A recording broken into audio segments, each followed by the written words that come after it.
सगळे फ्रेश आहे. आज काहीतरी वेगळं आपल्याला इथं घ्यायचं आहे या इच्छेने आलाय सगळेजण. हा, महाराष्ट्र अंधश्रद्धा निर्मूलन समितीचे जिल्हा उपाध्यक्ष माननीय चंद्रकांत निखाडे सर यांना विनंती आहे काहीतरी मंचावर या सर.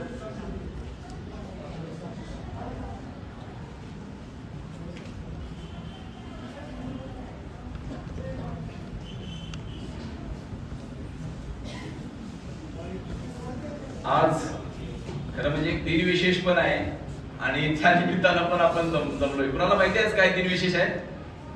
आम्ही मराठी शाळेत नाही, मराठी शाळेच्या परिपाठाला दिन विशेष विचारतात, ठीक आहे, पण मी मराठी शाळेचा शिक्षक आहे त्यामुळे कदाचित दिन विशेष विचारत असेल.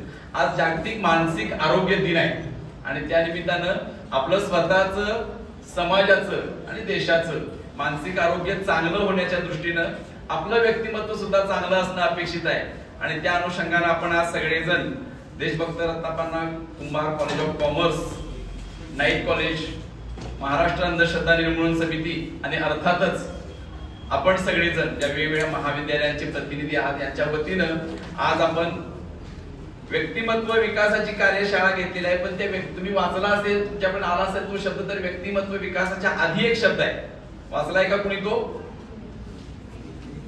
विवेकी व्यक्तिमत्व विकास. फक्त म्हणजे व्यक्तिमत्वाचा विकास तर आवश्यकच आहे, पण तो विवेकाच्या दिशेनं सुद्धा होणं आवश्यक आहे. त्यामुळे विवेकी व्यक्तिमत्व विकास कार्यशाळेच्या निमित्तानं आपण सगळेजण या ठिकाणी उपस्थित आहोत. या कार्यक्रमाच्या निमित्तानं ज्यांनी आपल्याला ही संधी खरं म्हणजे निर्माण करून दिली ते आपल्या या संस्थेचे सचिव आणि आमचे मार्गदर्शक, सतत आमच्या सोबत असणारे आणि वेगवेगळ्या पद्धतीने आपल्याला सहकार्य करणारे डॉक्टर विश्वनाथ मगदुम सर, त्यांच्या सहकार्यामुळे आज आपण या ठिकाणी सगळेजण जमू शकलो आहोत. त्यांचं पुन्हा एकदा स्वागत या ठिकाणी. आपल्या कॉलेजच्या प्राचार्य मेंदळे मॅडम, त्यानंतर नाईट कॉलेजचे प्राचार्य पाटील सर, जिल्हा अध्यक्ष महाराष्ट्र अंधश्रद्धा निर्मूलन समिती डॉक्टर गिरडेकर सर, जिल्हा उपाध्यक्ष doctor Chougale sir, Nikade sir, मंचावर उपस्थित या कार्यक्रमाचे एका अर्थानं संयोजक ज्यांनी प्रयत्न केले ग्राउंडवर हे कार्यक्रम प्रत्यक्षात यावा यासाठी प्रयत्न केलेले डॉक्टर बंडे सर, डॉक्टर शिंदे सर आणि अंधश्रद्धा निर्मूलन समितीच्या ज्या कार्यकर्त्यांनी या ठिकाणी तुमच्यापर्यंत हा निरोप पोहोचवला, तुम्हाला इथे येण्यास ते माझे सगळे सहकारी आणि तुम्ही सगळे तरुण मित्र मैत्रिणी. विवेक वाहिनी नावाचा एक मंच डॉक्टर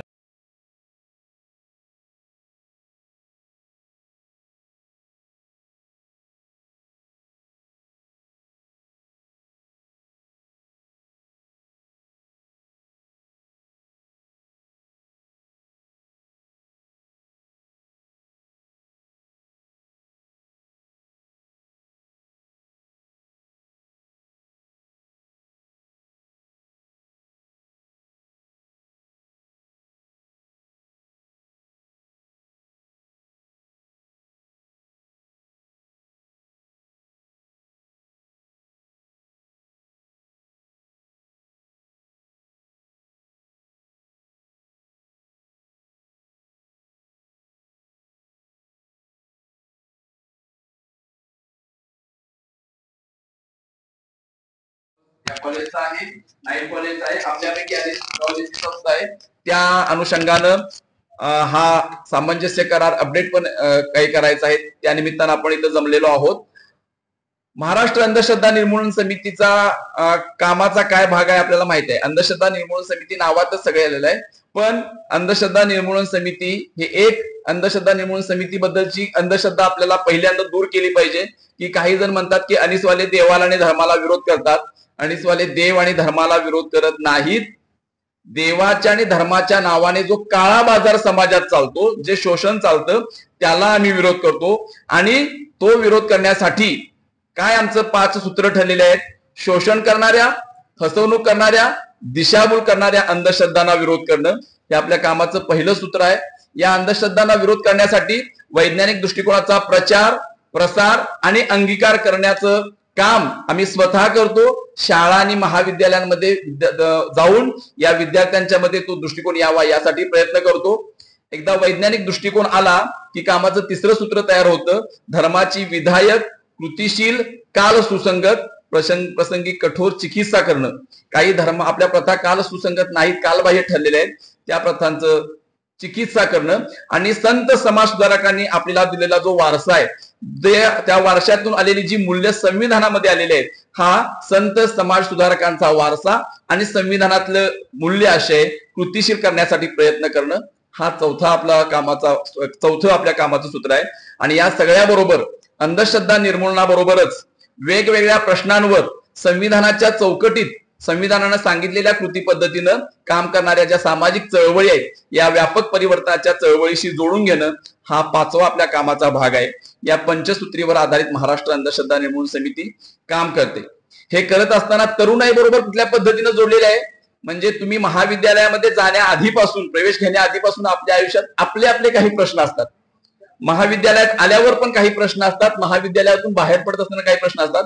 या पातळ्यांवर अगदी शालेय मुलांच्या मध्ये जाऊन वयात येताना किशोरवयीन मुलांचं प्रशिक्षण असेल, संवाद, वयात येताना फक्त शारीरिक बदल नाही, शारीरिक, मानसिक, भावनिक बदल आहे. आणि आपल्या समाजात, कुटुंबात, शाळेमध्ये त्याविषयी बोललं जात नाही, तर तो शालेय मुलांशी संवाद आपण करतो. मला सांगायला आनंद वाटतो, तुम्हाला पण ती संधी आहे. अनेक महाविद्यालयातील विवेक वाहिनीचे विद्यार्थी आपण ज्या शाळांमधून आलोय किंवा आपल्या आजूबाजूच्या शाळांमध्ये जाऊन अशा शालेय मुलांच्या बरोबर वयात येतानाचा किशोरवयीन संवाद जो आहे, आम्ही त्याला लैंगिकता प्रबोधन अभियान म्हणतो, हे करत असतात. तुम्हाला पण भविष्यात ती संधी आहे, त्याबद्दलचं प्रशिक्षण आम्ही देत असतो. वयात येतानाच्या पुढच्या टप्प्यावर मैत्री, प्रेम आणि आकर्षण, अगदी वयात येताना लागूनच येणारा विचार आहे प्रेमाचा विचार. आणि त्या प्रेमाबद्दल आपल्या मनात अनेक गैरसमज आहेत. त्या संबंधानं संवाद, प्रेम कुठलं, आकर्षण कोणतं, खरं प्रेम कसं, त्याला धरून पुढे प्रेमात पडताना असा पण सवाल. आम्ही म्हणतो की प्रेमात पडू नका, प्रेमात उभे राहा. पडायला कशाला पाहिजे, प्रेमात उभं राहायला पाहिजे आपण. तर प्रेमात पडताना हा संवाद आपण महाविद्यालयीन युवा युवतींबरोबर घेतो. त्याला जोडून पुढे असणारा जो आहे तो जेंडर इक्वॅलिटी, लिंगभाव समता. आपल्याकडे लिंग भाव समता म्हणल्यावर स्त्री पुरुष समता असंच म्हटलं जातं, परंतु स्त्री आणि पुरुष यांच्याशिवाय ज्या जेंडर आहेत त्यांच्या संदर्भात सुद्धा त्या ठिकाणी मांडणी करून जेंडर इक्वॅलिटीच्या संबंधातला संवाद आपण करतो. तुमच्या आयुष्यात येत्या काही वर्षात येणारा महत्वाचा प्रसंग आहे, जसा प्रेमाचा आहे भाग महत्वाचा आपल्या तरुणाईच्या आयुष्यातला, तसा जोडीदाराच्या निवडीचा आहे. त्यामुळे जोडीदाराची विवेकी निवड हा उपक्रम सुद्धा तरुणाईसाठी आपण करतो. आणि हे सगळेच प्रश्न हाताळत असताना जे आजचं दिन विशेष आहे ते आहे मानसिक आरोग्य. आपल्या मानसिक आरोग्यावर काही परिणाम होत असतात, मानसिक आरोग्य विषयक संवाद केला जातो. हे सगळं समाविष्ट कुठं आहे, तर भारताच्या संविधानामध्ये आहे. तर त्या संविधानाचा संवाद आपण महाविद्यालयांमध्ये, शाळांमध्ये आणि समाजामध्ये जाऊन करत असतो. आणि या सगळ्यातून काही वाट चुकलेले, काही चुकीच्या संगतीने, काही वेगवेगळ्या प्रसंगानिमित्त आपण वेगवेगळ्या व्यसनांना बळी पडतो. तर व्यसनांना बदनाम करूया म्हणून व्यसनमुक्तीचा कार्यक्रम किंवा व्यसन विरोधी प्रबोधनाचा कार्यक्रम आपण करत असतो. एकूण काय, तर शालेय विद्यार्थ्यांपासून महाविद्यालय आणि महाविद्यालयाच्या बाहेर, अर्थातच महाविद्यालयाच्या बाहेर आपले संघर्षाचे अनेक मुद्दे आहेत. ते काय विवेक वाहिनीचा भाग नाहीत, परंतु हे व्यक्तिमत्व विकासाचे जे भाग आहेत ते आपण विद्यार्थ्यांशी विवेक वाहिनीच्या माध्यमातून संवाद करत असतो. आणि हा संवाद सातत्यानं सुरू राहतो. आज आता मगाशी नोंदणी करे, जोपर्यंत मी तिथं जाऊन पाहिलं होतं तोपर्यंत अर्थातच संयोजक आपले असणारे देशभक्त रत्नापन्ना कुंभार कॉलेज ऑफ कॉमर्सचे विद्यार्थी आपल्या सोबत आहेत. नाईट कॉलेजचे काही विद्यार्थी मित्रमैत्रिणी आपल्या सोबत आहेत. Vivekanand college, new college, Shahu college, Shahaji law college, Shripatrao Chougule college Kotoli, Dattajirao Kadam कला वाणिज्य विज्ञान महाविद्यालय इचलकरंजी, यशवंतराव चव्हाण महाविद्यालय वारणानगर, डी.आर. माने कॉलेज कागल, दूधसागर महाविद्यालय बिद्री, के.आय.टी. कॉलेज कोल्हापूर आणि MSW सायबर अशी नोंदणी असलेल्या मला मिळालेली नोंदणी. कदाचित अजून काही जण मित्रमैत्रिणी येत आहेत, अजून यामध्ये वाढ झाली असण्याची शक्यता आहे. साधारणतः 20 कॉलेजमधून आपले मित्रमैत्रिणी इथं येण्याची अपेक्षा आहे.